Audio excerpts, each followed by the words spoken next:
Hi welcome to ET. సెలబ్రిటీల పెళ్ళంటే ఏ రేంజ్లో జరుగుతుందో చెప్పాల్సిన పని లేదు. నెల రోజుల ముందు నుంచే హడావిడి మొదలవుతుంది. సోషల్ మీడియాలో వెడ్డింగ్ కార్డులు వైరల్ అవ్వడం, ఎవరినెవరిని ఆహ్వానించారు, ఎంతమంది పెద్ద స్టార్లు హాజరవుతున్నారు, ఏ చిత్ర పరిశ్రమ నుంచి ఏ నటుడు వస్తున్నాడు, ఇలా చాలా హంగామా ఉంటుంది నెట్టింట. పెళ్లి తేదీ దగ్గర పడే కొద్దీ ఆ హైప్ ఇంకా పెరుగుతుంది. చివరిగా 3 రోజుల పెళ్లి ఓ రేంజ్లో మారుమ్రోగుతుంది. తొలి రోజు హల్దీ, మెహందీ, సంగీతం వంటి వేడుకలు ఉంటాయి. రెండవ రోజు వివాహం జరుగుతుంది. మూడవ రోజు భారీ ఎత్తున రిసెప్షన్ ఉంటుంది. కానీ అఖిల్ అక్కినేని పెళ్లి విషయంలో ఈ హడావిడి అంతా ఎక్కడా కనిపించలేదు. అసలు అఖిల్ పెళ్లి జరుగుతుంది అన్న విషయమే బయటకు పొక్కలేదు. అఖిల్ వివాహం ముంబైకి చెందిన జైనబ్ రవ్జీతో ఎంతో నిరాడంబరంగా జరిగిన సంగతి తెలిసిందే. ఇండస్ట్రీ నుంచి కేవలం కొద్ది మంది అతిథులు మాత్రమే హాజరయ్యారు.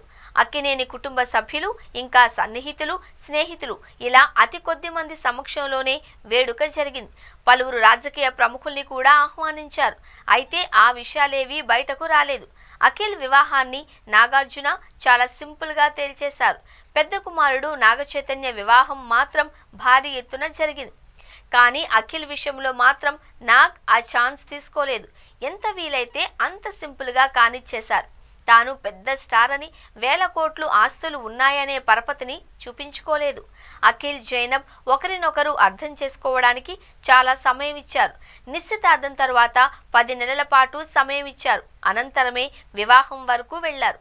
అక్కినేని కుటుంబానికి పెళ్లిళ్లు అంతగా కలిసి రాలేదు అన్నది వాస్తవం. నాగచైతన్య తొలుత సమంతను వివాహం చేసుకోవడం, విడిపోవడం తెలిసిందే.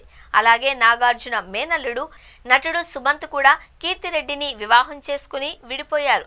రెండవ పెళ్లి చేసుకునే ఆలోచన లేనట్లు వెల్లడించారు. మేనకోడలు సుప్రియ కూడా వివాహానికి దూరంగానే ఉన్నారు. నాగార్జున కూడా అమలను రెండవ వివాహం చేసుకున్నారు. తొలుత నాగార్జున రామానాయుడు కుమార్తెను వివాహం చేసుకున్న సంగతి తెలిసిందే.